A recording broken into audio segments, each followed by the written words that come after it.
Todėl čia ir dabar tau girdint, visiems matant, nes nežinau, ar girdėsit mane, dar nepūkčiuoju gerai, noriu tau pasižadėti. Tai pirmu kartu leistis į nuotykius, didelius ir mažus. Išbandyti ir patirti tai, ko galbūt dar neteko patirti mums abiems. Dažniau šypsotis ir džiaugtis mažais dalykais. Nepriekaištaujant surinkti tavo keisčiausiose vietose išmėtytas ir paslėptas kojines. Taip pat paprašyti ir toliau pagalbos kažką sutvarkant ar pakeliant, net jei ir puikiai žinosi, kad ir pati galėčiau pasidaryti.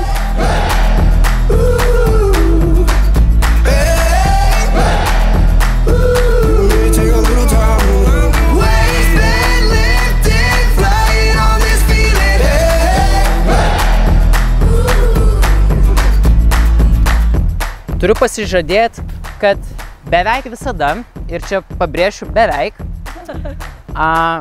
stengsiuosi išlikti kantrus. Net ir tada, kai mes jau būsim viena koja išvažiuojant prie jūros, bet dar važiuosim per 5 kosmetikos parduotuvę ieškojant saulės kremo su 40 SPF, nes 35 netinka.